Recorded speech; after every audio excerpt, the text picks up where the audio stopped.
여러분, 안녕하세요. 88인생 365입니다. 오늘도 건강하게 찾아주셔서 감사합니다. 안녕하세요. 건강 박사입니다. 오늘 여러분께 꼭 알려드려야 할 중요한 이야기가 있어서 나왔습니다. 자, 여러분. 오늘 방송 끝까지 들으시면요. 여러분이 매일 아침 건강하려고 드시는 그 음식이 사실은 혈관을 막고 있다는 충격적인 사실을 아시게 될 겁니다. 그리고 당장 오늘부터 어떻게 바꿔야 하는지 그 방법까지 알려드릴게요. 맞습니다. 실제로 제가 진료실에서 만난 67세 김모 씨는 매일 아침 건강을 위해 사과, 당근, 토마토를 갈아서 주스로 드셨어요. 그런데 6개월 만에 당뇨 전단계 판정을 받고 1년 후엔 뇌경색으로 쓰러지셨습니다. 어머 세상에. 과일이랑 채소를 갈아 먹었는데 왜 그런 일이 생긴 거예요? 비타민도 많고 좋은 거 아니에요? 바로 그 왜를 오늘 속 시원하게 풀어드리겠습니다. 오늘 제목은요. 이거 먹으면 혈관 터진다고요?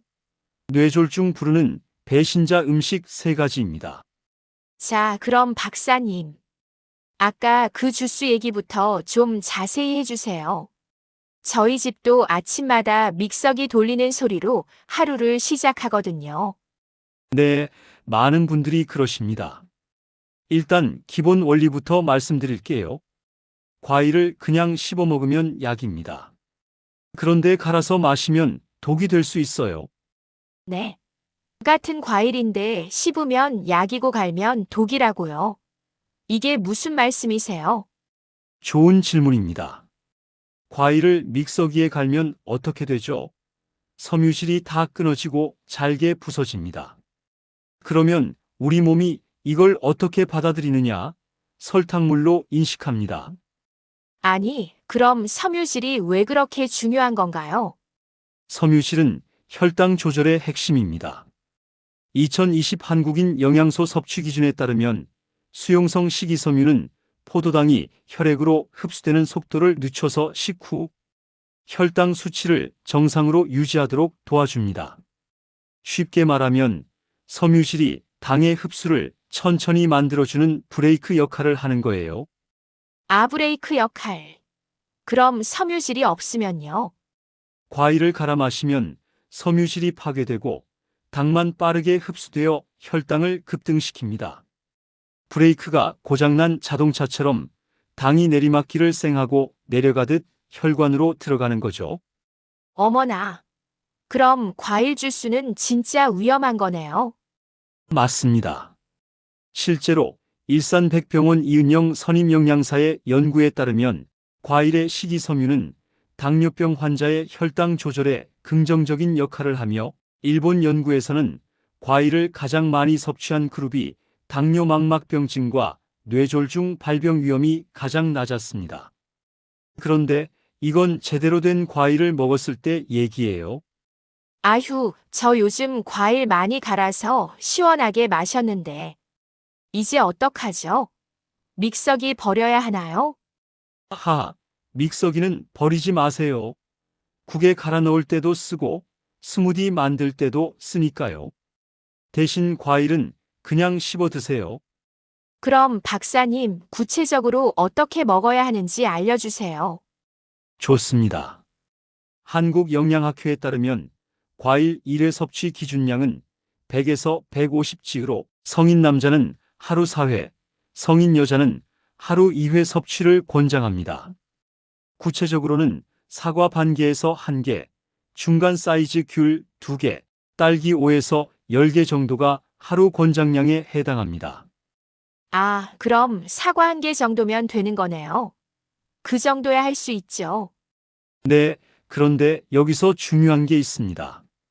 과일은 하루에 한두 번, 식후 30분이 지난 뒤에 먹는 것이 좋습니다.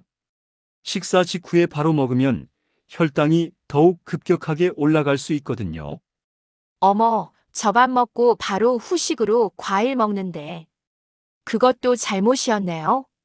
네, 그게 좀 문제가 될 수 있어요. 식사 직후엔 이미 혈당이 올라간 상태인데 이때 과일까지 추가하면 혈당 스파이크를 유발할 수 있습니다. 그래서 식사하시고 30분 정도 후에 간식처럼 드시는 게 좋아요. 그럼 정리하자면요. 과일은 갈지 말고 그냥 씹어 먹고 하루에 사과 한 개 정도 식후 30분 지나서 먹으면 되는 거죠. 정확합니다.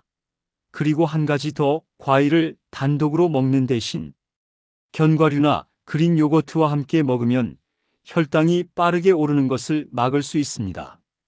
아, 호두나 아몬드 같은 거랑 같이 먹으면 되는군요. 이거 참 쉽네요.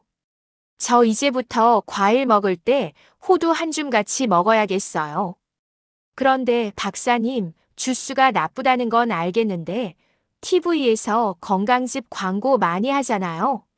간 건강에 좋은 헛개나무즙, 혈액순환에 좋은 양파즙 이런 거요. 그것도 다 소용없는 건가요?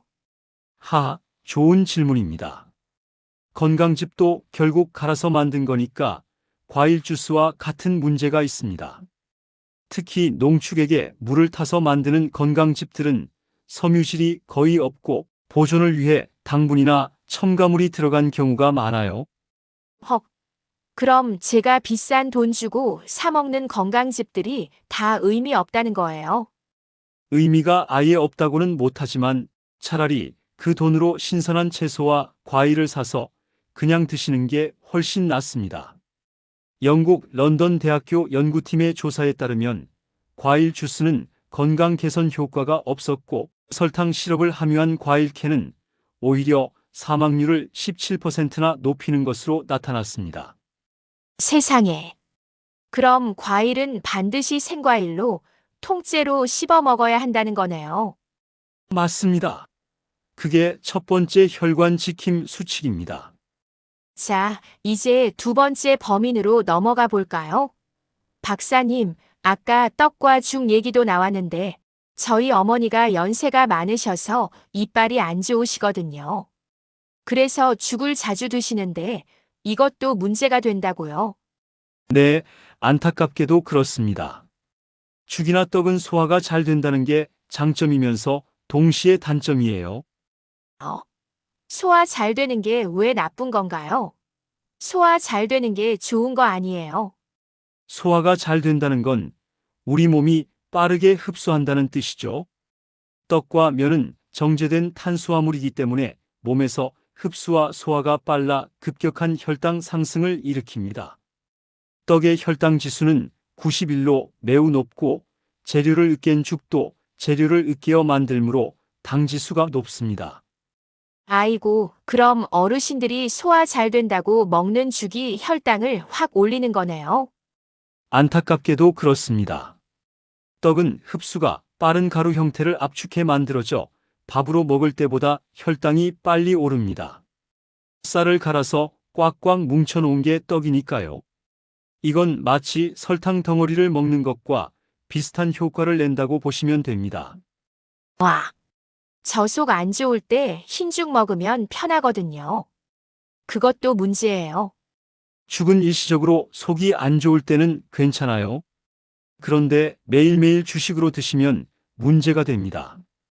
특히 당뇨가 있으신 분들은 조심하셔야 해요. 그럼 떡이랑 죽은 아예 먹으면 안 되는 건가요? 설날에 떡국도 못 먹는 거예요? 하하, 아예 못 먹는 건 아닙니다. 먹되 방법을 바꿔야 해요. 떡국 없는 설날은 상상이 안 되잖아요. 그럼 어떻게 먹어야 하나요? 첫째, 양을 줄이세요. 떡국 떡 11개 열량이 밥 3분의 1 공기와 같습니다. 그러니 떡국을 한 대접 다 드시지 마시고 반 공기 정도만 드세요. 둘째, 떡을 보이차나 우엉차, 계피차, 녹차를 곁들이거나 섬유질과 단백질이 풍부한 음식과 함께 먹으면 탄수화물 흡수를 늦추고 혈당 급상승을 방지하는 데 도움이 됩니다. 아, 그럼 떡국 먹을 때 계란이나 고기 먼저 먹고 떡국은 조금만 먹으면 되는 거네요. 정확히 맞습니다. 식사 순서를 바꿔서 섬유질이 풍부한 채소를 가장 먼저 먹고 단백질, 지방, 탄수화물 순서로 먹으면 포도당 피크가 5070%까지 떨어집니다. 이건 정말 엄청난 효과예요. 와, 5070%나요? 그럼 떡국 먹기 전에 계란이랑 김치 먼저 먹으면 되겠네요. 맞습니다. 그리고 또 하나 중요한 게 식사 후 10분에서 15분 정도 걷기 운동을 하면 혈당 관리에 큰 도움이 됩니다. 식후 30분에서 1시간 사이에 혈당이 가장 높아지는데 이때 소비되지 않은 포도당은 간에서 중성지방으로 변해 몸에 축적됩니다. 아, 그래서 밥 먹고 바로 눕거나 앉아 있으면 안 되는 거였구나. 식후 산책이 정말 중요하네요. 네, 맞습니다. 요약하자면 떡이나 죽을 드실 때는요. 1. 양을 줄이고 2. 채소나 단백질을 먼저 드시고 3. 식후 10분이라도 걷기 이렇게 세 가지만 지켜주시면 됩니다. 알겠습니다. 그런데 박사님, 제 시어머니가 요즘 건강식품 광고를 많이 보시는데요. 무가당이라고 써 있으면 괜찮은 거죠? 설탕이 없다는 거잖아요. 오, 그게 바로 세 번째 배신자 음식이에요. 지금부터 아주 중요한 얘기를 드릴게요. 무가당이라는 말 믿으면 안 되나요? 저도 요즘 무가당 요거트 먹고 있는데 조심하셔야 합니다. 무가당은 말 그대로 당을 첨가하지 않았다는 뜻이지 당이 없다는 뜻은 아닙니다. 예를 들어 과일 주스일 경우 원재료 외에 설탕이나 액상과당 등의 당을 추가로 넣지 않았다는 뜻입니다. 어? 그럼 당은 그대로 들어있다는 거예요. 맞습니다. 식품의약품안전처 조사에 따르면 무가당 주스의 평균 당도가 24.2%, 가당 주스의 평균 당도가 24.7%로 나와 별다른 차이를 보이지 않았습니다.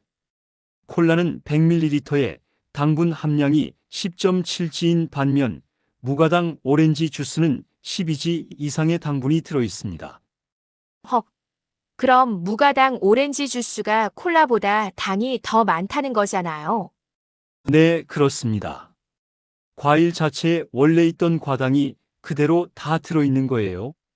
무가당이라는 말에 속아서 안심하고 마시다 보면 무가당 주스를 다이어트 식품으로 오인해서는 안 됩니다. 특히 과당과 같은 단당류는 높은 열량을 내기 때문입니다. 아이고. 그럼 무가당이든 무설탕이든 다 믿으면 안 되는 거네요. 어떻게 구분해야 하나요? 무설탕은 말 그대로 설탕만 안 들어간 식품이지만 천연당과 첨가당은 포함될 수 있습니다. 반면 무가당 또는 설탕 무첨가는 설탕과 첨가당이 모두 들어가지 않은 제품으로 오직 천연당만 들어 있습니다. 아, 복잡하네요. 그럼 어떻게 해야 하죠? 가장 확실한 방법은 포장지 뒷면의 영양 성분표를 보는 겁니다.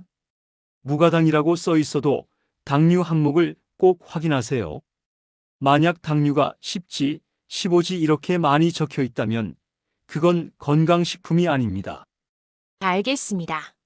그럼 제로 칼로리 음료는요? 그건 진짜 괜찮은 거 아니에요? 제로 칼로리 음료는 인공 감미료를 쓴 거예요. 아스파탐이나 수크랄로스 같은 감미료는 칼로리를 포함하지 않지만 장내 미생물에 영향을 미치거나 단, 음식에 대한 더 강한 갈망을 유발해 간접적으로 더 많은 칼로리나 설탕 섭취로 이어질 수 있습니다. 세상에. 그럼 뭘 마셔야 하나요? 물만 마시라는 건가요? 맞습니다. 가장 좋은 건 물이에요. 혹시 맛있는 걸 마시고 싶으시면 레몬이나 오이를 물에 띄워서 마시는 디톡스 워터가 좋습니다. 무가당 음료보다 훨씬 안전해요. 알겠습니다. 정리하자면 무가당이라는 말에 속지 말고 반드시 영양 성분표를 확인하라는 거죠. 정확합니다. 그리고 한 가지 더 건강즙도 마찬가지예요. 간 건강에 좋다, 혈액순환에 좋다 이런 광고만 보지 마시고 성분표를 확인하세요. 당류가 얼마나 들어있는지 꼭 보셔야 합니다.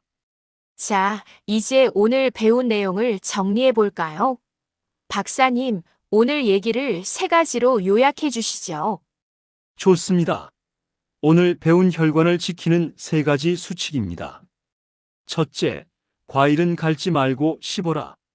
주스나 건강즙으로 갈아 마시면 섬유질이 파괴되어 당이 빠르게 흡수됩니다.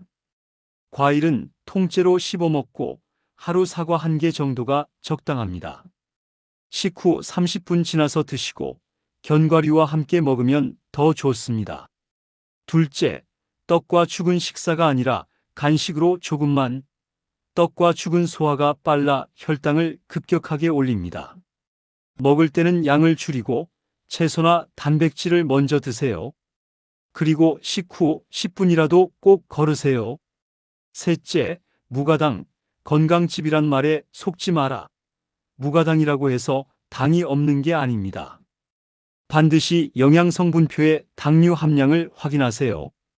가장 좋은 음료는 물입니다. 완벽해요. 청취자 여러분, 기억하셨죠? 이 세 가지만 지키셔도 혈관 건강이 훨씬 좋아질 겁니다. 네, 그리고 한 가지만 더 말씀드리고 싶은 게 있어요. 뭔가요, 박사님? 오늘 배운 내용이 어렵게 느껴지실 수도 있는데요. 사실 핵심은 간단합니다. 가공하지 않은 자연 그대로의 음식을 먹자는 거예요. 오, 무슨 말씀이세요? 과일을 갈지 말고 통째로 드시고, 떡과 죽 대신 밥을 드시고, 무가당 주스 대신 물을 마시면 되잖아요. 결국 가공하지 않은 자연 그대로가 가장 좋다는 거예요. 아, 그렇네요. 할머니가 드시던 그런 음식들이 사실은 가장 건강한 거였구나. 맞습니다. 그리고 뇌졸중의 위험인자는 주기적인 진단을 받고 적절하게 치료와 관리를 한다면 뇌졸중 발생 위험을 90%까지 낮출 수 있습니다. 또한 우리나라 사람들의 평균 염분 섭취량은 15g 넘는데 세계보건기구에서 권장하는 일일 오직과 비교하면 3배 이상을 섭취하는 셈입니다. 싱겁게 먹는 식습관을 유지하는 것이 중요합니다. 아이고, 우리 짜게 먹는 습관도 고쳐야겠네요. 네, 그리고 마지막으로 뇌졸중 환자의 체중 조절을 위해서는 섬유소를 많이 섭취하는 게 큰 도움이 됩니다. 잡곡밥, 생야채, 과일 등을 꾸준히 섭취하는 것이 좋습니다. 알겠습니다. 오늘 정말 유익한 방송이었어요. 청취자 여러분들도 오늘 배운 내용 잘 기억하셨죠? 다시 한번 정리하면 1. 과일은 갈지 말고 씹어라 2. 떡과 죽은 조금만 3. 무가당에 속지 마라 이 세 가지만 기억하시면 혈관 건강이 훨씬 좋아집니다. 그리고 식후 10분 산책도 잊지 마세요. 특히 떡이나 탄수화물을 드신 후엔 꼭 걸으세요. 여러분, 오늘 방송이 도움되셨다면 주변 분들께도 꼭 알려주세요. 같이 건강해야 같이 오래오래 행복하게 살 수 있잖아요. 지금까지 88인생 365였습니다. 어제보다 힘찬 오늘 되세요.